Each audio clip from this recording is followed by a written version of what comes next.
ini kita akan membahas materi tentang dimensi 3. Kita langsung ke pembahasan yang pertama mengenai kedudukan titik terhadap garis. Maksud di sini adalah kedudukan sebuah titik terhadap garis lain. Yang pertama, kedudukan titik terletak pada garis. Yang kedua, kedudukan titik berada di luar garis. Nah, seperti contoh gambar yang telah ditampilkan, gambar A, titik A berada di luar garis L. Gambar B, titik B berada pada garis L. Nah, setelah kita membahas kedudukan titik terhadap garis, selanjutnya kita akan membahas kedudukan titik terhadap bidang. Di sini ada dua macam, yaitu yang pertama, sebuah titik berada pada bidang. Yang kedua, titik berada di luar bidang. Dapat kita lihat pada gambar, titik A berada di luar bidang alfa. Yang kedua, titik B berada pada bidang beta. Setelah kita membahas kedudukan sebuah titik terhadap garis dan bidang, selanjutnya kita akan membahas kedudukan sebuah garis terhadap bidang. Yang pertama, ada sebuah garis G terletak pada bidang alfa. Kemudian, sebuah garis H sejajar dengan bidang beta ketika garis H sejajar dengan salah satu sisi bidang beta. Dan yang ketiga, garis L memotong bidang gamma ketika sebuah garis menembus atau memotong dengan salah satu permukaan alas bidang gamma. Kemudian, pembahasan selanjutnya adalah kedudukan bidang terhadap bidang lain. Nah, di sini terbagi menjadi 3 bagian. Yang pertama, 2 buah bidang yang saling sejajar. Kemudian, 2 buah bidang yang saling berpotongan. Dan yang terakhir, 2 buah bidang yang saling berhimpit.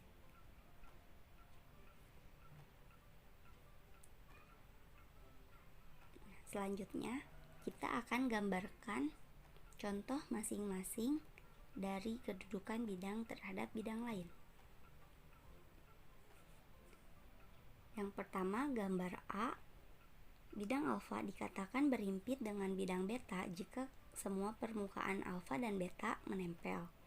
Yang kedua, 2 buah bidang alfa dan beta dikatakan sejajar ketika semua sisinya saling sejajar. Dan yang ketiga, 2 buah bidang dikatakan saling berpotongan apabila terdapat garis atau sisi pada masing-masing bidang yang berpotongan.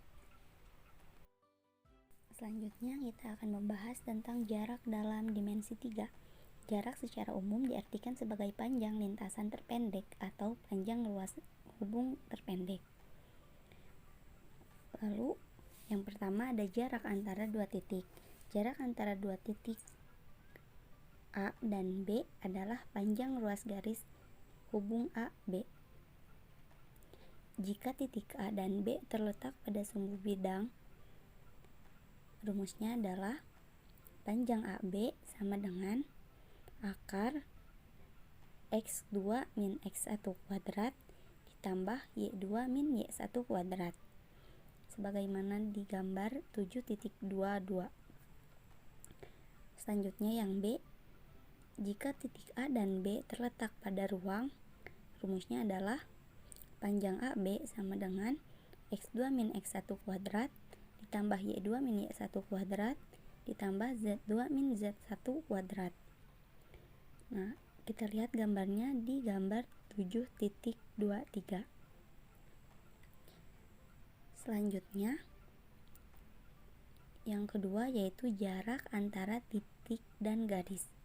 Jarak antara titik A dan garis G adalah panjang ruas garis AP. Titik P terletak pada garis G sehingga AP tegak lurus dengan G. Bisa kita lihat pada gambar 7.25. Dan yang ketiga yaitu jarak antara titik dan bidang. Misalkan titik A berada di luar bidang alfa, jarak antara titik A dan bidang alfa adalah panjang ruas garis yang menghubungkan titik A dengan proyeksi pada bidang alfa. Bisa kita lihat pada gambar yaitu pada gambar 7.27. Jika titik B adalah proyeksi titik A pada bidang alfa, maka jarak antara titik A ke bidang alfa sama dengan panjang AB.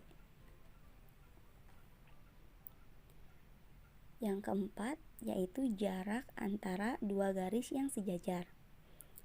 Jarak antara dua garis yang sejajar adalah jarak antara setiap titik pada garis yang satu dengan proyeksinya pada garis yang lain. Kita lihat pada gambar 7.29. Garis G sejajar dengan H. Garis L tegak lurus garis G di titik P dan garis H di titik Q. Jarak antara garis G dan H sama dengan panjang PQ. Selanjutnya, nomor 5 yaitu jarak antara dua garis bersilangan. Jika garis G dan garis H bersilangan, maka jarak antara garis G dan garis H sama dengan jarak garis dengan bidang yang sejajar garis G dan membuat garis H, atau jarak garis H dengan bidang sejajar garis H dan memuat garis G. Bisa kita lihat pada gambar 7.30. Yang keenam adalah jarak antara garis dan bidang yang sejajar. Jika garis L sejajar bidang alfa, jarak antara garis L dan bidang alfa sama dengan jarak antara sebuah titik pada garis L dan proyeksinya pada bidang alfa. Kita lihat gambar di samping. Dan yang terakhir yaitu jarak antara dua bidang yang sejajar.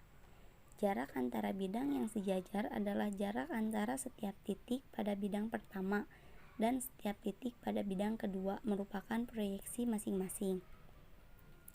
Kita lihat pada gambar 7.32. Jarak antara bidang alfa dan beta sama dengan panjang PQ.